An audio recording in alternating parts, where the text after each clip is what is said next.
Ya, saya akan share tentang bagaimana kita buat bahan-bahan terkait tentang persiapan Paskah gitu Bapak Ibu ya. Dan ini saya akan tunjukkan beberapa hal yang mungkin bisa menolong Bapak Ibu dalam membuatnya. Nah, ini adalah satu hal yang menurut saya tuh sering banget orang bingung gitu tentang bagaimana membuat tampilan visual, karakter dan tone yang sesuai dengan yang dibutuhkan gitu ya. Jadi Bapak Ibu, saya selalu memberikan tips kepada para peserta roadshow, misalnya roadshow di tempat-tempat di gereja-gereja maupun di tempat-tempat lainnya, untuk mereka mengenali hal-hal atau istilah-istilah yang terkait dengan misalnya gambar, misalnya video, misalnya suara gitu ya, untuk bisa membuat hasil dari notebook LM maupun dari AI tools yang lain untuk lebih sesuai gitu ya. Nah, setelah itu kita juga perlu mengkombinasikan beberapa jenis istilah itu. Kalau kita misalnya mau bikin apa namanya gambar dengan suara atau dengan penjelasan video gitu, kita perlu mengkombinasikan beberapa istilah itu bisa menolong kita membuat bahan-bahan yang lebih dekat gitu ya, bukan exact sama persis dengan apa yang kita mau, tapi lebih dekat dengan apa yang kita butuhkan dalam uh, apa namanya pelayanan kita. Kemudian yang terakhir ini juga saya belajar dari teman juga, kita perlu pakai keyword yang tepat gitu ya untuk mengontrol konteks dari konten yang kita buat. Misalnya kalau kita bikin tentang uh, malam perjamuan terakhir, itu orang-orang itu mungkin berusia sekitar 30-an tahun dan sebagainya. Jadi konteksnya itu nggak keluar gitu dari yang kita inginkan gitu ya. Oke, kita lihat ini ada beberapa tips tentang tampilan visual misalnya ada tentang bagaimana kita membuat gambar-gambar yang sesuai dengan kebutuhan kita. Jadi teknik visualnya seperti apa? Kita minta mereka untuk bikin gambar dengan style digital painting, watercolor, tekstur crayon kalau buat anak-anak gitu ya. Untuk pakai media campuran dan sebagai macam gitu. Jadi bisa menolong kita untuk menyampaikan cerita itu dengan lebih baik begitu. Ini juga tone suara ini juga sangat menolong untuk kita bikin video misalnya atau audio.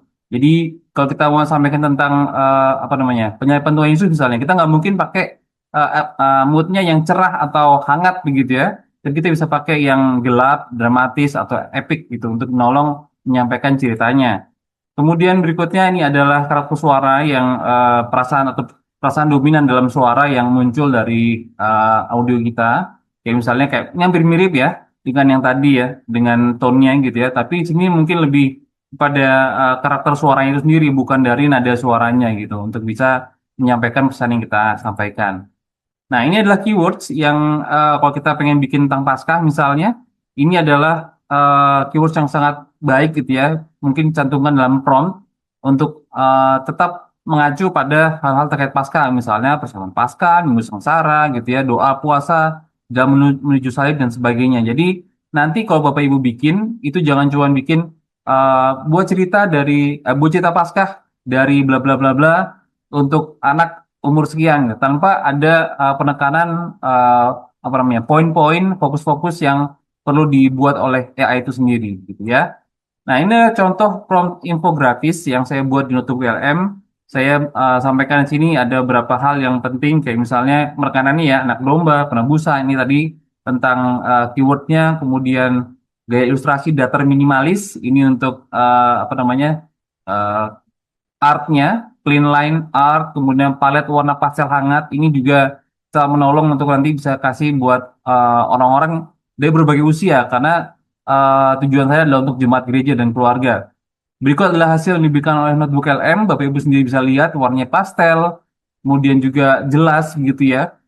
Situ ditampilkan anak domba Paskah yang sudah disembelih begitu, tapi tidak serem gitu, tidak mengerikan gitu, untuk bisa ditampilkan kepada seluruh anggota keluarga begitu ya. Jadi ini cukup jelas menurut saya cukup baik walaupun kita nanti ke depannya kalau misalnya kita belum bisa sampai yang kita butuhkan gitu ya. Kita perlu nanti bikin lagi promnya yang tadi di copy kemudian di enhance lagi untuk bisa jadi lebih baik gitu. Ini adalah slide deck yang saya buat untuk menciptakan Paskah gitu ya, dari Matius 26 ayat 17 sampai 29 tentang perjamuan terakhir.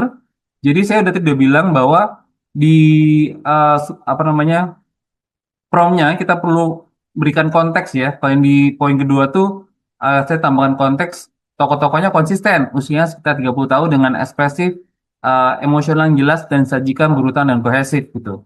Nah ini saya buat dengan slide deck, walaupun slide deck itu dibuat untuk apa namanya, buat presentasi ya, tapi dia juga bisa bikin kayak semacam ilustrasi untuk anak-anak maupun untuk gereja atau remaja gitu ya.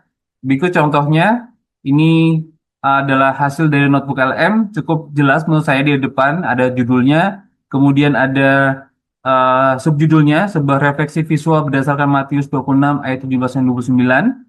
Kemudian ada gambar berikutnya, menunjukkan gambar-gambar yang menurut saya apa cocok gitu ya. Meskipun harus dihitung lagi berapa jumlah muridnya yang ada di sini begitu. Kemudian ini gambarnya meskipun kelihatan seperti foto, tapi dia sebenarnya kayak gambarnya kayak digital painting gitu, masih masih ada. Dan Bapak Ibu kalau masih perhatikan tadi setiap slide itu punya ayatnya masing-masing.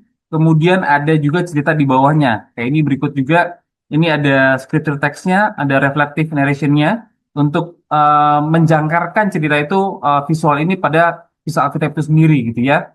Oke, ini penutupnya dari slide deck tersebut. Ini menjelaskan kembali, menekankan kembali tentang anak domba Paskah yang kita bahas juga dalam perjamuan Paskah ini.